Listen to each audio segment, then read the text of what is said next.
Kazi za msingi zinazoagizwa sasa hivi ni vifaa. Kwa asilimia kubwa vifaa kwenye jengo la abiria terminal vimeletwa, isipokuwa magari ya zimamoto, na tunaamini yako njiani. Baada ya miezi 6 hivi magari hayo yatakuwa yamefika. Hilo la kwanza. La pili, jambo ambalo ni muhimu tukalizingatia, TAA na TCA pamoja na TANROADS, sababu TCA ni regulator, TAA ndo anaendesha, TANROADS hapa ni mjenzi. Lazima kuwe na mashirikiano ya karibu na taasisi zote hizi. Kwa mfano, TMA, mtabiri wa hali ya hewa, ana vifaa vyake. Vifaa anavyovileta pale lazima viendane na vifaa vya utabiri wa hali ya hewa vya nchi nzima. Kwa vile kabla mkandarasi hajanunua vifaa hivyo, tumconsult mtu wa TMA na tuhakikishe vifaa vinavyokuja vinaendana na specification au viwango alivyovitoa mtu wa TMA, mtu wa utabiri wa hali ya hewa. Immigration nao wana miundombinu mingi ya kisasa ambayo wanaweka katika kuangalia watu wanaoingia na wanaotoka.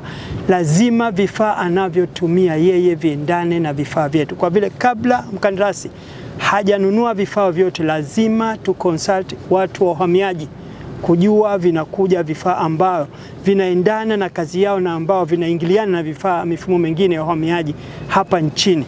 Ni muhimu mifumo yote hii kuingiliana. Hatutaki hapa tunakuwa na mfumo huu Dar es Salaam, tunakuwa na mfumo huu Zanzibar. Mifumo yote ya Tanzania nzima lazima ingiliane.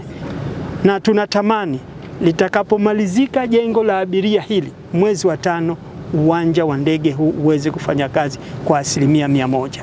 Sisi TANROADS tunaahidi kwamba mashirikiano ambayo tulikuwa nayo tutaendelea nayo kuhakikisha kwamba yale yote ya muhimu ambayo yanapaswa kutekelezwa katika kipindi hiki tunayasimamia kwa ukaribu, ili kuhakikisha kwamba malengo ya kukamilisha mradi huu mapema yanafikiwa.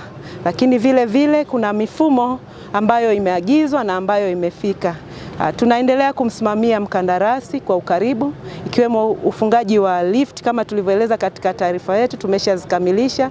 Tunaendelea na ufungaji wa mifumo mingine katika majengo yote mawili, ya jengo la abiria na jengo la control tower, lakini na kazi za finishing tunaendelea kuzijenga na kuzisimamia kwa kuhakikisha kwamba zinafanyika kwa thamani ile ambayo inatakiwa na kwa ubora ambao unatakiwa. Hilo tutalizingatia. Mosi, Mamlaka ya Viwanja vya Ndege Tanzania imeweka wataalamu hapa ili kufuatilia na kusimamia ujenzi, ili kuhakikisha kwamba vifaa vinavyowekwa na ujenzi unaofanyika unakidhi viwango na mkataba ambao umesainiwa.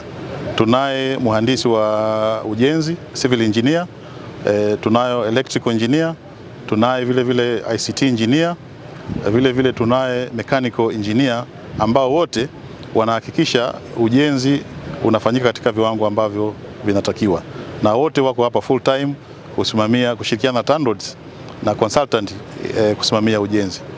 Kama alivyosema Mheshimiwa Waziri, mwezi wa 5 sisi tutakuwa tayari kuanza operation, pamoja na mapungufu machache ya mfumo wa mafuta, lakini Mheshimiwa Waziri ameagiza kiwanja kitakapokamilika, hasa terminal building kitakapokamilika, operation zianze na ujenzi uendelee.